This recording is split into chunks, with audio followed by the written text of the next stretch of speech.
Sa loob ng isang lumang bahay ay may nakahigang isang matanda sa kama.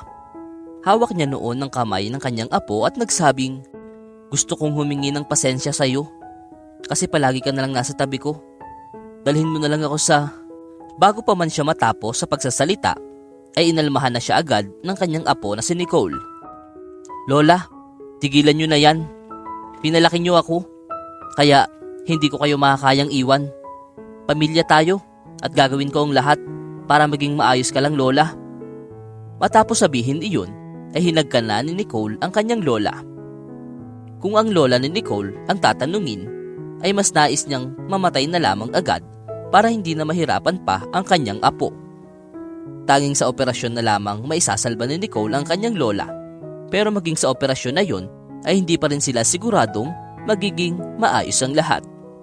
Dagdag pa na kinakailangan nila ng malaking halaga para sa kinakailangang operasyon na iyon.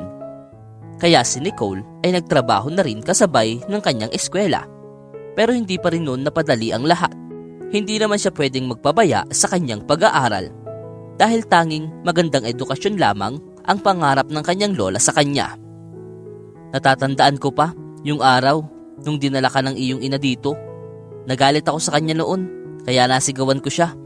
Pero nagmakaawa pa rin siya para sa'yo. Pero dati pa yun, mahal na mahal kita, apo. Ang nais ko lang sana sa'yo ay yung magkaroon ka ng magandang kinabukasan sa isang malaking syudad at maging matagumpay. Medyo nauubo pang wika kay Nicole ng kanyang lola. Napabuntong hininga naman si Nicole. Nabuo na kasi ang sama ng kanyang loob sa kanyang ina dahil sa ginawa nitong pag-iwan sa kanya. Hindi niya kailanman malilimutan ang naging paghihirap nila ng kanyang lola noon na kung minsan ay kinakapos pa sila noon sa pagkain. Walang ibang tinutukan ng lola ni Nicole noon kundi ang pag-aaral ng kanyang apo para magkaroon ito ng magandang trabaho at karir sa hinaharap. Nagiging masaya ang lola ni Nicole dahil napalaki niya ng mabait at mapagmahal ang kanyang apo. Hindi lamang makaya ni Nicole sa ngayon na makita ang paghihirap na nararanasan ng kanyang lola. Kinabukasan, pagpasok ni Nicole sa eskwela, ay nalagay na naman siya sa isang mahabang biyahe. Inupahan na lamang ni Nicole ang kanilang kapitbahay para bantayan ang kanyang lola sa loob ng ilang oras. Sa eskwela ay kinausap si Nicole ng isa niyang kaibigan. "Anong problema?" "Si Lola, nag-aalala ako at hindi makatulog ng maayos." Dito na napatitig ng seryoso ang kaibigan ni Nicole sa kanya. "Alam mo, meron namang paraan, Nicole. Ayokong ma-offend ka pero malaki ang binabayad para sa isang virgin na kagaya mo. Hindi naman sa pag-aano pero masusolusyonan nito ang iyong problema sa mabilis na paraan." "Sinasabi mo ba na mag-prostitute ako?" Pagalit na tanong ni Nicole sa kanyang kaibigan.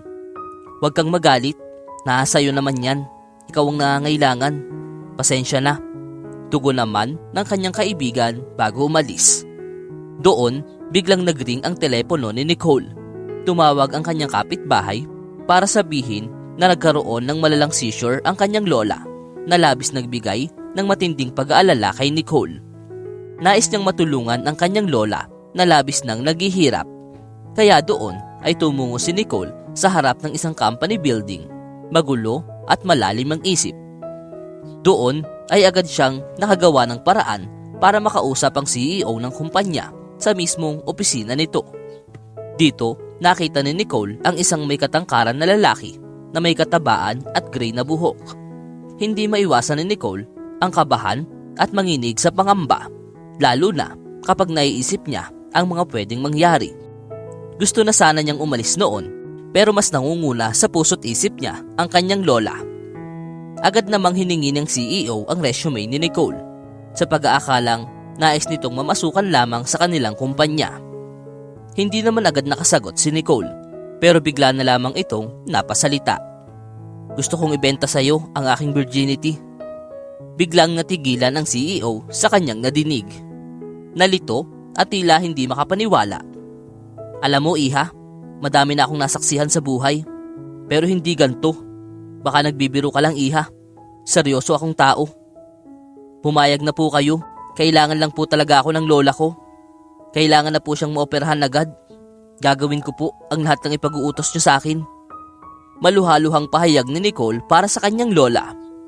Ang CEO naman ay napapatitig kay Nicole at naaawa. Hindi ka ba matutulungan ng mga magulang mo? Iniwan ako ng aking ina at hindi ko na nakilala ang aking ama. Nang malaman iyon ng CEO, ay agad nitong kinuha ang kanyang ballpen para magsulat sa isang piraso ng papel. Matapos sulatan, ay iniabot na ng CEO ang papel na iyon kay Nicole. Ayan ang hotel na pupuntahan mo. Mamayang gabi, pumunta ka dyan. Hihintayin kita. Banggitin mo lang doon ang pangalan mo at dadalhin ka na nila sa akin. Pagka-uwi, ay agad nang nagpaalam si Nicole sa kanyang lola na kinakailangan niyang tumungo sa library mamayang gabi para mag-review. Makalipas ang ilang oras, sa hotel ay agad nagpakilala sa staff si Nicole na agad naman siyang hinatid sa kwarto kung saan naroroon ang CEO. Nang makaharap ni Nicole ang CEO, ay nagtanggal na ito ng kanyang kasuotan. Makikita mo pa sa kanya noon ang panginginig ng kanyang katawan dahil sa kaba. Pwede ba? Magbihis ka. May pinahanda akong pagkain. Sabayan mo muna akong kumain. Pagkatapos ay haalis na ako. Pwede kang manatili dito kahit ilang oras mo mang naisin. Gusto mo, dito ka na matulog eh. Matapos sabihin iyon, ay inilapag na ng CEO ang isang envelope ng pera sa harapan ni Nicole. Nalito si Nicole at hindi maunawaan ang mga nangyayari. Kunin mo ang pera na yan. Tulungan mo ang iyong lola at wag na wag ka nang gagawa ng ganitong bagay. Wika ng CEO habang nakaturo sa envelope, sabay nagpaalam na ito at agad nang umalis. Hindi na nag-aksaya pa ng panahon si Nicole, kaya agad na inasikaso nito ang operasyon ng kanyang lola. Naging matagal ang operasyon, higit pa sa inaasahan. Ipinaunawa din naman ng mga doktor kay Nicole noon na sa kabila ng lahat, ang tsansang mapagaling pa nila ang kanyang lola ay maliit na lamang. Masyado nang lumala ang kondisyon ng lola ni Nicole na naging huli sa mga doktor na maagapan pa ito at maisaayos. Mahal na mahal ni Nicole ang kanyang lola. Ito ang kanyang naging ama't ina at kaibigan. Kaya nakahanda siyang gawin ang lahat para matagal pa silang magkasama. Pagkagising ng lola ni Nicole, ang una nang nabungaran nito ang kanyang apo sa kanyang tabi. Apo, salamat sa pag-aasikaso at pagtitiis na ginagawa mo para sa akin. Pero nandito na ako sa dulo, apo. Huwag ka nang malungkot at huwag kang iiyak. May maganda pang oportunidad ang naghihintay para sa'yo. Kaya maging masaya ka lang at mapagmahal araw-araw. Kinabukasan, matapos ang madamdaming mga salitang iyon, ay hindi na kinaya pa ng lola ni Nicole ang lahat at tuluyan na itong namatay. Sobrang naiyak si Nicole na halos hindi niya ito makayanan. Isang buwan nang makalipas, ay nakagawa siya ng paraan para umupa ng isang apartment sa dulo ng kanilang lungsod. Nawalan na ito ng ganang mag-aral at hindi na nagkaroon pa ng interes na magkolehiyo. Doon lamang bumalik sa isipan ni Nicole ang lalaki na nagawang magbigay ng malaking pera sa kanya nang walang hinihintay na kapalit. Agad binalikan ni Nicole ang company ng CEO na iyon para muli itong makausap. Agad din namang pinaunlakan ng CEO ang kanyang nais, kaya ipinahatid na niya ito sa kanyang opisina. Nagpunta ako dito para magpasalamat sa iyo.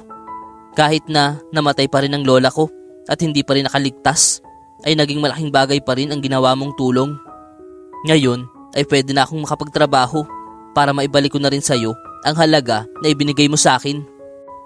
Agad din namang tumugon ang CEO na yon sa kanya. Hindi mo kailangang gawin yon. Hindi naman yun utang kundi isang tulong. Alam mo noon ay nabigyan din ako ng isang tsansa ng pagkakataon. Kaya ganun din ang gagawin ko sa iyo, iha. Kaya kitang mabigyan ng trabaho.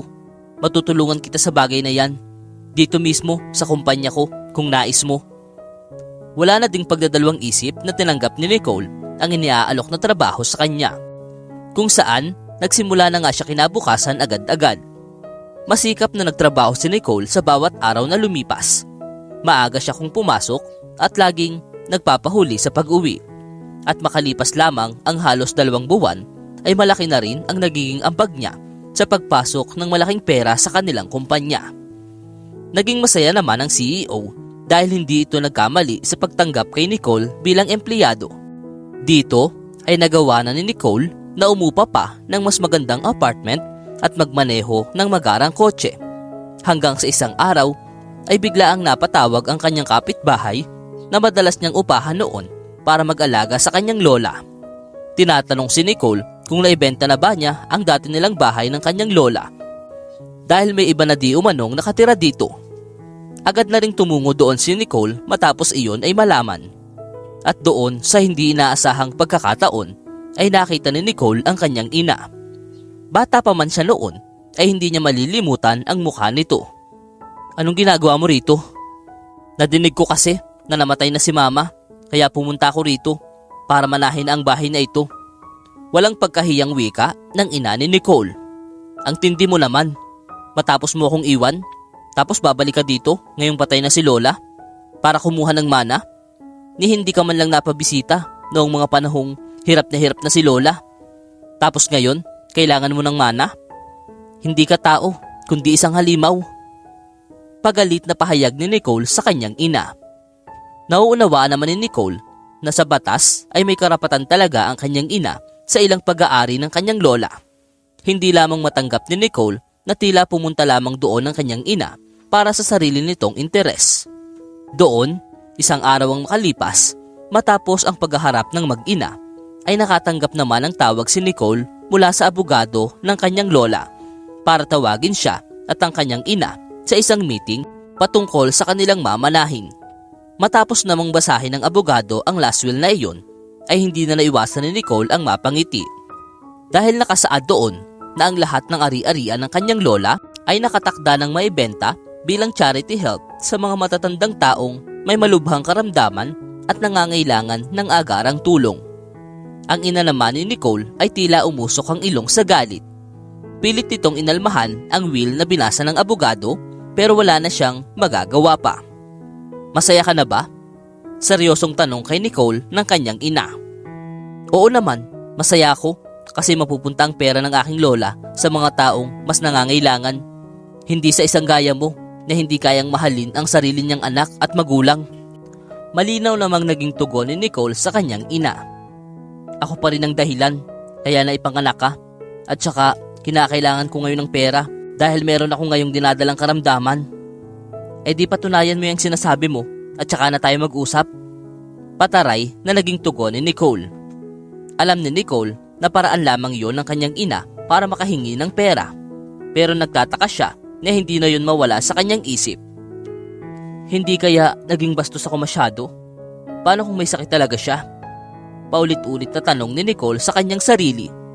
Hindi naman din naging mahirap kay Nicole na matukoy ang address ng kanyang ina sa isang tenement. Na kahit delikado man, ay buong tapang pa rin tinungo ni Nicole ang kanyang ina. Matao at magulo ang lugar na iyon, kaya naging masaya na rin si Nicole na iniwan siya ng kanyang ina at hindi lumaki sa ganoong klase ng lugar. Ilang sandali pa ay kinatok na ni Nicole ang pintuan kung saan di umano nakatira ang kanyang ina. At doon ay pinagbuksan siya ng isang batang babae na nasa 7 taong gulang pa lamang. Agad din namang naunawaan ni Nicole kung sino ito. "Asan si mama mo?" "Nasa bahay po si mama. Wait lang po ate." Malambing na wika ng bata. Napapasok naman si Nicole doon hanggang sa makita niya sa isang kwarto ang 2 pang bata na nasa 4 at 2 taong gulang pa lamang. Magulo ang paligid at napansin din ni Nicole na walang kalaman-laman ang kanilang rep. Doon ay agad gumawa ng paraan si Nicole para magpa-deliver ng mga makakain at punuin ang rep para sa mga bata. Binusog ni Nicole ang mga bata, inalagaan at pinatulog. Ilang sandali pa ay dumating na ang kanyang ina. "Paano mo ko nagawang iwan? Tapos may 3 ka pa palang anak dito." Agad napayuko ang kanyang ina. "Nakakilala kasi ako ng isang lalaki noon, isang lalaki na inakala kong matino at mabuti. Sumama ako sa kanya, ikinasal kami hanggang sa ako ay mabuntis. Simula noon ay hindi na ako nakaalis pa. Nakatuon na lamang ang isip ko sa kanya at sa aming mga anak na lamang. Huli na ang lahat nang malaman kong may bisyo ang aking naging asawa sa iligal na paggamit ng droga. Namatay siya sa sobrang paggamit nang hindi namamalayan na ipinagbubuntis ko na ang 3 naming anak. Kaya mag-isa na lamang ako ngayon bilang ina sa 3 kong anak." Pero okay lang ako. Nagtatrabaho naman ako bilang tagalinis at pilit gumagawa ng paraan para makaraos sa araw-araw. Kaya nung nalaman kong namatay si mama, nagbabaka sakali ako na may makukuha ko. Hindi para sa aking sarili, kundi para sa aking mga anak. Marahang pahayag ng ina ni Nicole habang tinitingnan ang natutulog na niyang mga anak. Dahil sa kanyang nalaman, ay agad naghanap si Nicole ng mauupahan para sa kanyang ina at 3 batang kapatid. Pinag-aral na rin ni Nicole sa elementarya ang panganay ng kanyang ina. Sa daycare naman ang pangalawa at private tutor naman para sa bunso nito. Walang magawa ang ina ni Nicole kundi ang magpasalamat sa mga tulong pa ring ginawa nito sa kabila ng kanyang ginawa. Noong una ay nagawa lamang naman yun ni Nicole para sa mga bata at hindi sa kanyang ina dahil sa matindi nitong galit at sama ng loob. Hindi naman inaasahan ni Nicole na sa bawat araw na pagsasama nilang mag-ina ay muling manunumbalik ang pagmamahal niya rito. Nakikita rin kasi ni Nicole ang naging pagbabago ng kanyang ina at doon na nga nagsimula na maging maayos ang kanilang pamilya at buhay.